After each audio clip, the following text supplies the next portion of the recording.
Hey stars, it's me. I'm back, Shar Star, and I hope you guys are having a great weekend.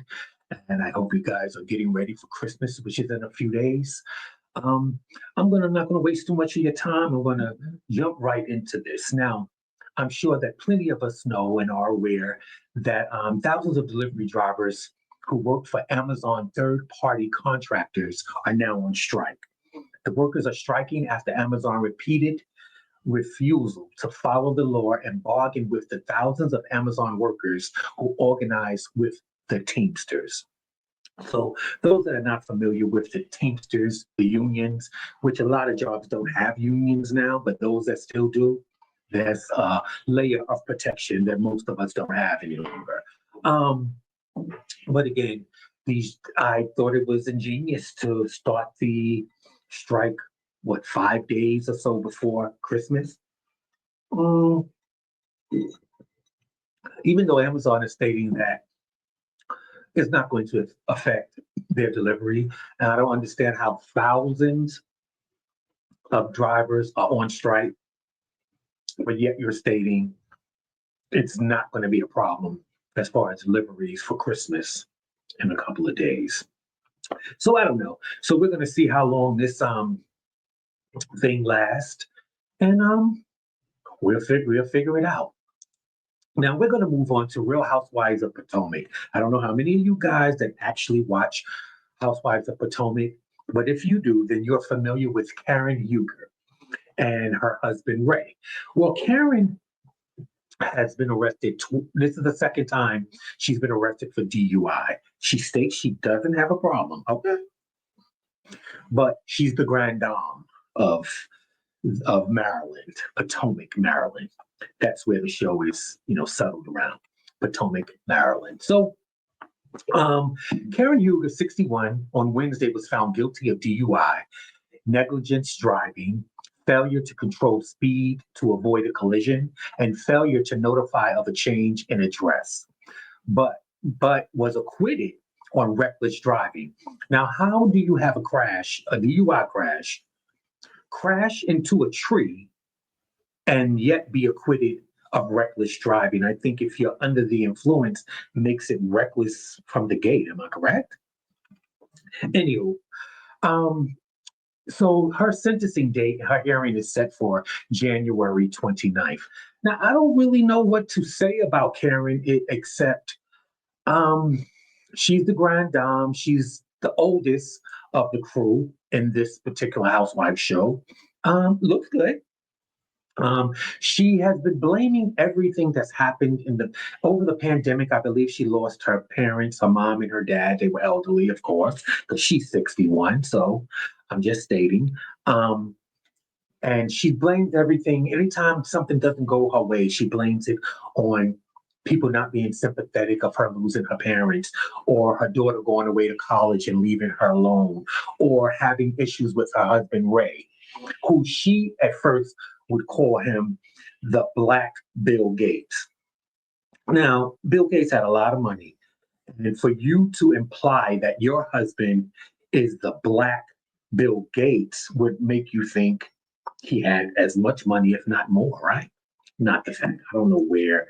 That's what I'm saying. The grandeur, the grand dame, and all of this stuff. I don't know where all of that comes from. But nevertheless, Karen crashed her, what was it, 2017 Maserati into a tree. And they finally released the footage of the incident of the night that, she received her DUI. And I want you to, she said she wasn't drunk. And if you notice, her husband, Ray, who's older than her, um, he's he's answering.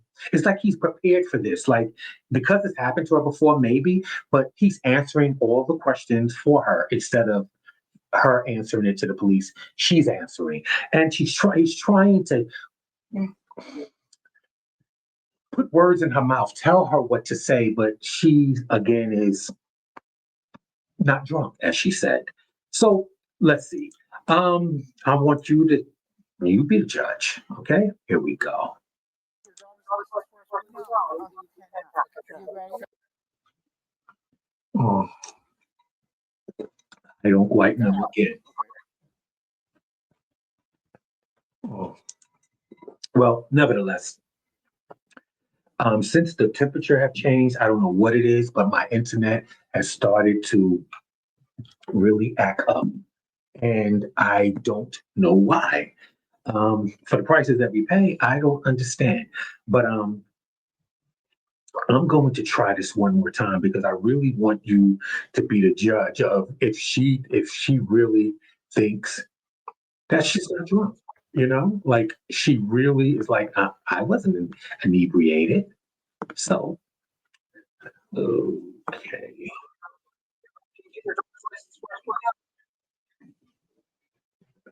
yeah, it's not. It's throwing me major shade, and I don't know why. Okay. So, nevertheless, Karen states that she wasn't inebriated, but again, she was found guilty. This is the second time that she's been arrested and convicted of DUI. So, apparently, allegedly, you need help, Karen. Um, I think all of us that are a certain age, we've learned um, how to go out and have a drink and control yourself and know how to drive yourself home. I'm not saying that people, when you were younger, you didn't make stupid decisions knowing that you've had drinks or whatever and drive home, but that's when you're young, not 61. So at 61, and if I'm not mistaken, she received her first DUI not some years ago, but not like 20 years ago, or anything like that. So I don't know, Karen. I think that you should get some help, the grand dame, whatever help they're giving you, because Ray really tried to help you. He really, really did. But we're going to move on to cruise ship passenger dies after he's detained for assaulting crew members. Okay. Now, this is how the story's going. And I've given out a bunch of information, but this is how the story is going to go. A cruise ship passenger has reportedly died after being detained for threatening behavior aboard a Royal Caribbean vessel headed to Mexico. Michael Virgil, 35, reportedly died within an hour of being detained by security on the Navigator of the Sea on Friday, December 13th. Before this, he had allegedly physically attacked crew members and threatened other passengers in a drunken rage. We are saddened by the passing of one of the guests, is what Royal Caribbean is saying. But how do you explain, like, for instance, Virgil, he had been traveling with his fiance, a 7-year-old son, and other family members at the time that this happened. They have videotape of him chasing crew members and passengers down the hallway, threatening them verbally. But apparently, he's drunk. Um, they never said that a weapon was involved or anything like that. Um, but I don't know. And people have to realize that when you go on cruise ship, from when you get on a cruise ship, from my experience in Miami, there's one set of rules. But once the ship takes on and gets into the sea and taking the trip, it's going through different, what can I say, different places with different rules and different regulations. You know, for Miami, Mexico is not going to have the same rules as Miami. The Bahamas is not going to have the same rules as Miami. So rules change, and I don't know. I think we have to really wait and see how this turns out. But I can remember like I think not long ago, maybe a year and a half ago, a passenger went completely missing, and they claimed that he didn't go overboard. Where did he go? Did he just disappear? Okay, so with this passenger who was 35 years old, after being taken by security 1 hour later, he was reported deceased. I don't know. I don't even know how you explain that, but we're going to wait and see. Okay. Now we're going to go to New Jersey for a minute. New Jersey is now um, returning to mask mandates. Um, well, it's not like the state of New Jersey, but what's happening is certain hospitals are now returning to mask mandate because, again, we are in flu season. Um, I don't know how many people are taking the new booster shots or whatever, or whatever, or whatever. Um, but again, we're in the winter, we're in flu season. Um, they had people, I heard a report a couple of weeks ago that a number of people had died from walking pneumonia. And I do understand walking pneumonia. I remembered it from being young because my grandparents would tell me that people can have pneumonia and not know it. And that's when they're walking around with it. So I was aware of that. Um, but now hospitals are starting back um, in New York, New Jersey. And I'm interested to see exactly the reasons. Now, I understand the reasons, don't get me wrong. Okay. Now, I'm going to read you the story. Okay. It states that New Jersey largest hospital group is back to requiring all visitors entering their facilities to mask up and maintain social distancing. So they're putting the mask mandate back into effect at these particular hospitals. RWJ Barnabas Health, which is a hospital that I go to, so I get it. And they're they're posting new guidelines on its website starting this week to state all visitors are expected to wear an appropriate face mask and maintain physical distance. We will offer you a new mask for self-control or may ask you to replace your own mask with a hospital supplied mask for new visitors guidelines. So I don't know. I don't know what that means, but what I mean, meaning, do they know something that we don't know? Because remember, we were almost the last to find out. A lot of us had to make executive decisions on what you and your family was going to do as far as like working. Like I remember it had been dragging on so long. COVID had started and we had started hearing the reports and everybody started to take it serious. And I think the deaths had just started.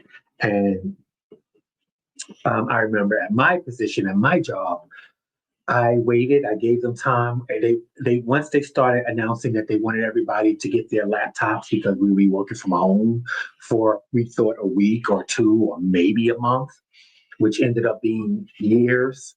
Um, I made my own executive decision. I went in. I had made like it had got so bad over one weekend, and I stated that I'm going to go in Monday. My computer's already updated. I have what I need to work from home. I was announcing to them that it was my last day in the office, and that's what I did. And little did I know, I did that on a Monday, um, and they shut down everything on Wednesday. So I was just a little bit ahead of ahead of it. But that's what's going on.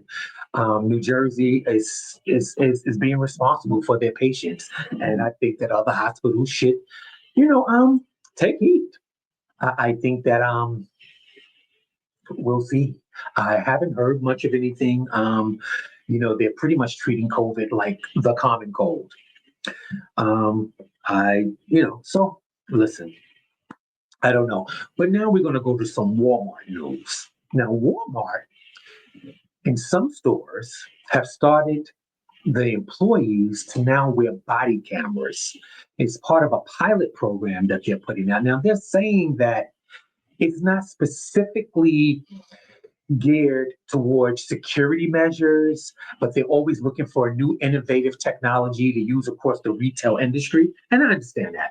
But I think now what they're doing is they're going to start using their employees, stock people, cashiers, whomever, as police, to catch a shoplifter or whatever. I think shoplifting has gotten so ridiculous and gotten so out of control where now that the police have really no control and security that are hired by the stores are told not to stop them because they don't want to be sued for someone getting hurt or even worse. So yeah, so in Walmart, Walmart is some of their employees starting this month. Actually, they're going to start wearing body cams, and they're starting this in Chesapeake, Virginia, I believe is the first, and then it's going on to others. So I guess they'll wait and see what goes on with that. Now we're going to go to a little Jay-Z news. Now, I don't know if you guys are aware, there's been a young man, well, I say young man, but he's 31 years now, 31 years old now. His name is Ramir Satarath, and he's been claiming that Sean Carter, otherwise known as Jay-Z, is his father. Is his, and he's been trying, I think, for the past 10 years to get Jay-Z to allegedly take a DNA test to resolve the decade of confusion. Either I am your son or not. But what's going on is, you say, why haven't Jay-Z just gone and take the DNA test and just went over it? Well, first of all, there's this fantasy of everything where I think this is allegedly that the fantasy is allegedly that Beyonce has his first kids, and there's always someone that wants to be first, and I get it, but I mean, he was out in them streets. We know that. I'm from Brooklyn. He was in them streets. So for him to go this far, this long, and to have his allegedly first children by Beyonce, okay. Well, what they're saying is, allegedly, is that the mother was younger than Jay-Z by quite a few years. So you're assuming, I think Jay-Z is in his 50s. This boy is 31. So Jay-Z may have been 23, 24. This is all allegedly at this point, 23, 24. And Ramir's mother, who's now passed away, I believe she had cancer or something, but she has passed away, was underage. So if Jay-Z takes a DNA test and we find out that that is his son, then that means he slept with an underage woman, girl, at that point. And who wants that under their belt? And with the allegations and lawsuits that are coming around now, as far as Puffy, and now the one that was filed last week for Puffy and Jay-Z, and this was an underage 13-year-old girl 24 years ago. I don't know. Connect the dots. This is all allegedly. Again, I have heard of Ramir's story for years. He's been trying to, and I thought that if the court, but then I heard someone say you have to be served. And if people are unable to serve you, then it goes on until they can serve you. So I've been somebody ducking and dodging for years. Okay. So I don't know. But I think allegedly it makes sense of why Jay-Z hasn't just done a DNA test and been done with it, because the woman at the time was underage, and that if that is his son, then clearly you slept with someone or dealt with someone that was underage at the time. So would that make us not believe what these other underage people said at the time that was done to them? So I don't know, guys. I think that we're gonna have to wait and see. I'm gonna put this picture up. They have it side by side. I've seen so many side by sides at so many times with these. So I'm gonna give you a chance, just in case you haven't, you weren't aware of the story and you've never seen Amir.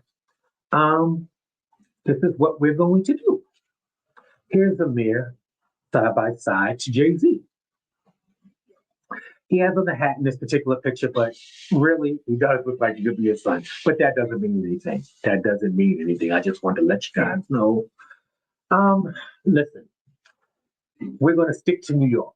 Jay-Z, New York, Brooklyn. So we're going to stick to New York, where an NYPD chief of department, Jeffrey Madre, resigned amid bombshell sex abuse and harassment claims. I think that you guys, I've seen them plenty of times. Okay, so let's go into this. NYPD Chief of Department Jeffrey Madre resigned abruptly Friday night amid bombshell allegations from an NYPD lieutenant, female lieutenant, who accused him of predatory sexual harassment and forcing her to perform unwanted sexual favors in return for overtime pay. Okay? Now, Patricia Epps, who's the NYPD lieutenant, claimed Madre repeatedly demanded sex from her in exchange for overtime opportunities in the workplace, according to a complaint filed with the U.S. Equal Employment Opportunity Commission. Now, what she's saying is he would make her do things to get overtime. And what they're saying is, well, I'm going to tell you what they said. Epps began to reject Madre's advances. The chief retaliated by adding her name to a list of department top overtime earners, a list that top NYPD executives consistently edit to hide friends and colleagues making massive amounts of overtime with little oversight. Epps filed for retirement on Monday, this past Monday, where she earned more than $400,000 in the fiscal year of 2024, including $204,000 in overtime for 1,626 hours in the year. Okay? So what she's saying that she did these favors and his payment to her was giving her overtime hours. And as you see, she made $400,000 this year alone. So allegedly there may be some truth to what she's saying, and for him to just abruptly resign, I don't know. I think a lot of people are resigning under Mayor Adams' direction, meaning under his mayoral time, whatever you want to call it. There's a lot going on, and actually, but we're going to talk about his aide that worked for him that had to turn herself in, but we'll speak about that soon. What I will say is, we'll see. We have to wait and see. There's just so much going on. But I am going to show you his picture because I've actually seen him on news. I've seen him on the news and stuff like that. And actually, if you ask me, he hasn't been around that long, if I can remember, if I'm correct. Let's see.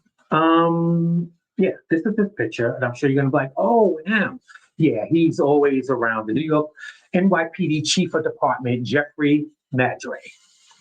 Okay, so we have to wait and see how this goes. But again, he has resigned. So that we're sure of. And she actually put him for retirement, but then now this complaint has been filed. So there's a lot going on in New York. Now, as I was just stating to you, Eric Adams, this is news about his ex-aide, Ingrid Lewis Martin.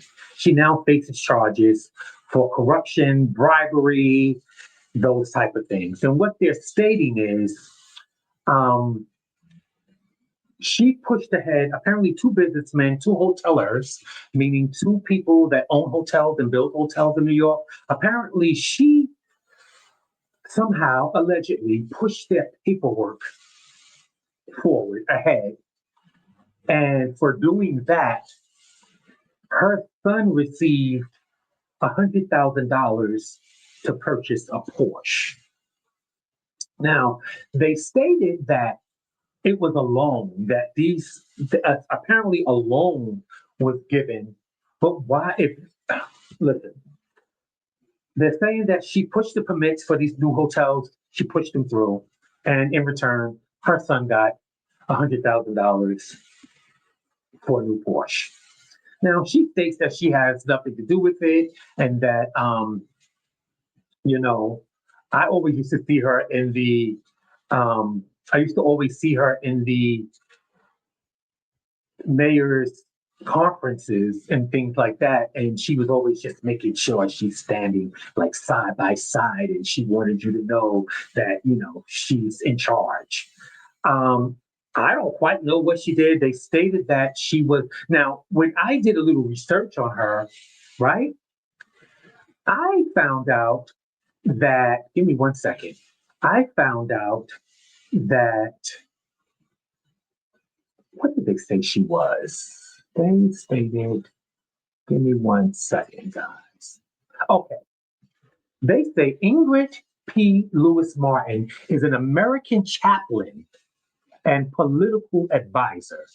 She served as chief advisor of the mayor of New York, Mayor Adams, from January 2022 until December 2024, which was pretty much last week, where they just let her go. And she was sometimes called the Lioness of City Hall. So I don't know, but they also brought her son up on charges.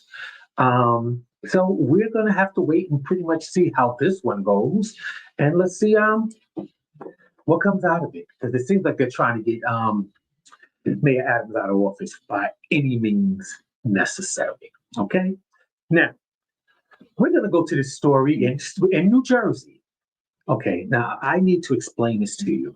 Now we're gonna do it like this: a driver and an aide has been fired by the New Jersey School District after a preschooler was left on a bus alone for hours. Now, this isn't the first time that I've heard of something like this. I mean,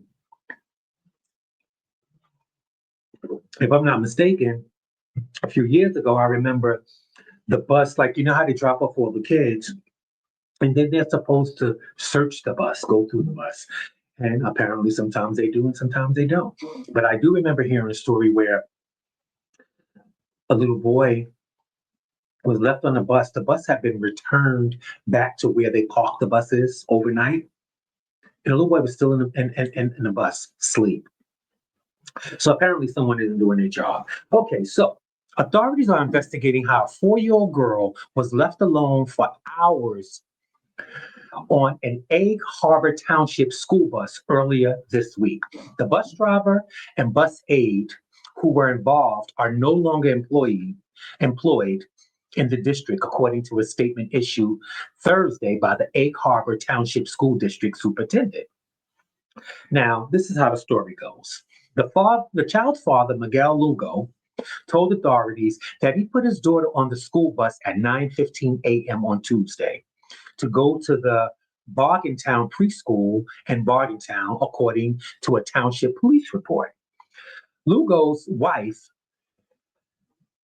she stated that her husband learned their daughter was absent after he arrived at the preschool at 2 p.m. on Tuesday. And they stated that the child did not report to school that particular day. Now, this man is like, I put my daughter on the bus at 9:15. So they told him that the daughter never, they said that she was marked absent after he arrived at the preschool after 2 o'clock on Tuesday to attend to their daughter's class party. Miguel was told by school officials that his daughter never arrived at the preschool on that day. After he told school officials that he put his daughter on the bus that morning at 9:15, law enforcement was contacted and officials began looking for the child, according to a police report. Now, of course, the little girl was found by 3 p.m. on Tuesday sleeping in the empty school bus, which had been parked on a lot at the school district's transportation department, according to the police report. Police originally reported the bus was parked at a different location, but on Friday revised the information. So somebody was already trying to cover it up because they said that bus wasn't even at that place. So listen, I don't know what's going on, but I think that we have to, I think I said it in a previous video, this was about that was about teachers. I was asking the student, people, parents to actually go and meet and speak to your child's teachers to kind of get a gauge on what you think of them. Don't go by what your child is telling you about the teacher because they're children. So this, with this little girl being left on the bus, she got on the bus at 9:15 a.m. They took the bus, dropped the kids off at school, took the bus and parked it where they parked the bus. She had been on the bus the entire day. They found her at 3 o'clock. The father arrived at the school because the school, her class was having a class party that day. And I don't know if he was going to be a chaperone or what he was going to do, but he arrived at the school at 2 o'clock and wanted to know where his daughter was. Okay. So within an hour, they found her. She was in the bus sleeping. I think that, I don't even know what to say about that. It's happening too often. For a school to not miss a student that left their house at 9:15 in the morning, and you have the nerve to tell that dad at 2 o'clock, oh, she's absent. She didn't come to school today. No, because y'all left her on the bus and y'all let her fall asleep and nobody checked the bus clearly. She's a kid. She's 4 years old.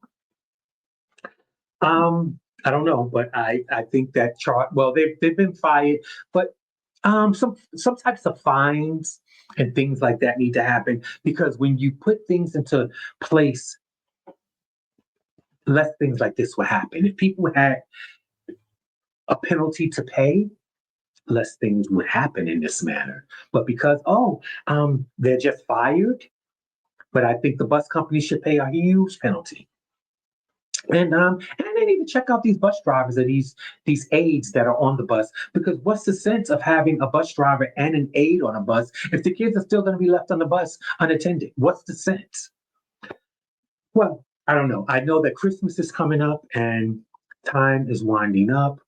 I can't believe Christmas in a few days. Times have so changed down through the years. It doesn't even feel like that. Now, the temperature feels like it. I woke up this morning and I believe it was 17 degrees. And I think the high today was supposed to be 23 degrees or something like that here in New Jersey. So, nevertheless, I love you guys. Be intentional. Don't forget to like, comment, share, subscribe to this channel. And I love you guys. Speak to you soon.